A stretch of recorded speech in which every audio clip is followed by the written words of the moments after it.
Boa tarde, bem-vindos a mais um programa Fé dos Homens da Responsabilidade do COPIC, Conselho Português de Igrejas Cristãs. No próximo domingo, o texto do Evangelho segundo o lecionário é o texto de Marcos, capítulo 8.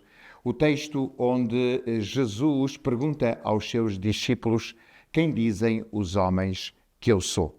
E sobre esse texto falamos com a pastora Maria Eduarda, que se encontra connosco em estúdio. Pastora Maria Eduarda, uma vez mais, obrigado. O texto para este domingo é um texto que lança uma pergunta, que é a pergunta fulcral e pelo qual a Igreja existe, talvez para tentar responder a esta pergunta: quem dizem os homens que eu sou? Mas é um texto também que confronta a confissão de Pedro. E onde Jesus utiliza para Pedro palavras muito complicadas quando diz: sai diante de mim, Satanás, que não entendes as coisas que são de Deus, mas apenas as que são dos homens. Como entender este texto? Este texto é muito interessante porque, por um lado, temos Pedro, que traduz e apresenta a visão que era comum do Messias. O Messias vingador, o Messias que vinha em triunfo e que vinha restabelecer uma paz.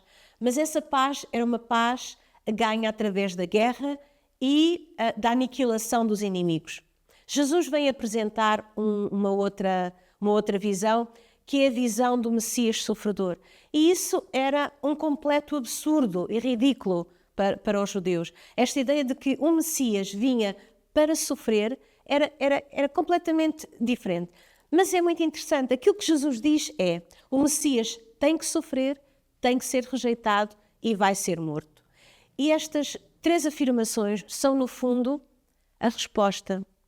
A resposta que o nosso Deus é um Deus que vence pela paz, um Deus que vence pelo perdão e um Deus que vence pelo amor. E ainda hoje em dia, essa visão é de escândalo e negada por nós.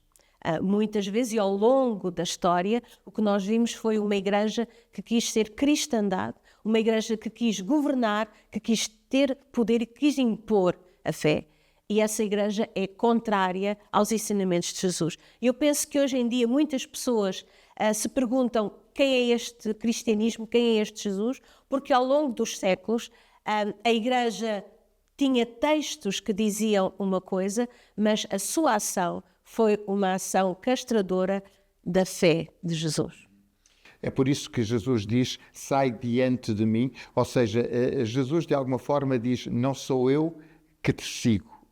Não sou eu que me moldo às tuas convicções ou ao teu caminho, mas se verdadeiramente me queres seguir, então o caminho é aquele que eu proponho. Sim, e isso acontece. A nossa visão do que é ser cristão, muitas vezes põe um véu que não deixa as pessoas verem Jesus. Jesus diz-lhe: vai para trás de mim e segue-me, sou eu que vou à frente. E quando Jesus diz isso, depois também diz: então vai tu, toma a tua cruz e segue-me. No fundo, aquilo que Jesus está a anunciar é uma nova identidade, uma nova agenda e uma nova esperança. Ao seguirmos a Jesus, nós temos a identidade de discípulos e não daqueles que inventam ou criam um Deus. Depois, a outra coisa que este texto também nos diz é: temos que ter uma nova agenda. O que é que nós fazemos? Somos aqueles que pegamos a cruz e seguem. E o pegar a cruz significa que... Significa negar-nos a nós mesmos, por exemplo, são palavras diferentes, mas significam a mesma coisa. Exatamente. E este negar a nós mesmos, o que é que isso significa? Que aqueles impulsos que nós temos de vingança, impulsos de liderança, impulsos de criar o mundo à nossa imagem e semelhança, mudem para o seguimento de Jesus, que é: eu vou carregar a cruz. Significa, não são os meus pecados, não são as coisas más que eu faço, porque Jesus na sua cruz, a cruz que ele pegou não foi dos seus pecados e das suas faltas, foi a cruz dos outros. Então este pegar a cruz é o serviço. E a nova esperança? A esperança não é de uma guerra em que se aniquilam os amigos, é de uma paz que é anunciada e esperada. Podemos afirmar de alguma forma que aquilo que Jesus nos propõe, aquilo que o texto nos propõe, é o caminho da doação de vida, em vez de um caminho centrado no individualismo, no cada um de nós como centro de todas as coisas.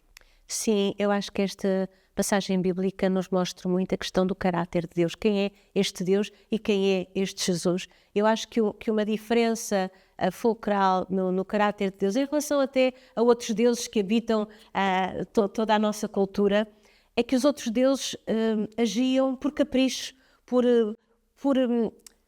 poderem eles próprios desfrutar do facto de haver uma criação. Deus é diferente. O Deus dos cristãos é um Deus, judaico-cristão, é um Deus que se alegra com a criação, é um Deus que está para a criação, pela criação e com a criação, o Deus Emmanuel. Então este Deus... É um Deus apaixonado eternamente. É um Deus apaixonado, completamente apaixonado e que espera pelo homem, que chora pelo homem e só espera que o homem volte. Todo o processo de revelação de Deus ao longo da história é sempre um processo de quem se dá um pouco mais. Radicalmente até morrer. É o Deus que morre pela criatura, é o Deus que é crucificado, e a crucificação era talvez das mortes mais humilhantes e vexantes para alguém. E Jesus ama tanto, este Criador ama tantas criaturas que se dá e morre por amor delas. E nesse momento é glorificado. A glória vem da entrega e vem do amor e vem do perdão. E isso é o ensinamento para nós. O ensinamento de que só o perdão nos dá a liberdade de sermos felizes. Só o dar é que nos dá a liberdade de sermos ricos. Só o estar para o outro é que nos equilibra quem somos e para onde é que vamos. Obrigado, Pastora Maria Eduardo, por essas palavras que certamente nos servirão de inspiração para este domingo. O nosso programa chegou ao fim, nós voltaremos a estar convosco, como sempre, em breve. Até lá, o nosso desejo é de que fiquem bem, fiquem com Deus.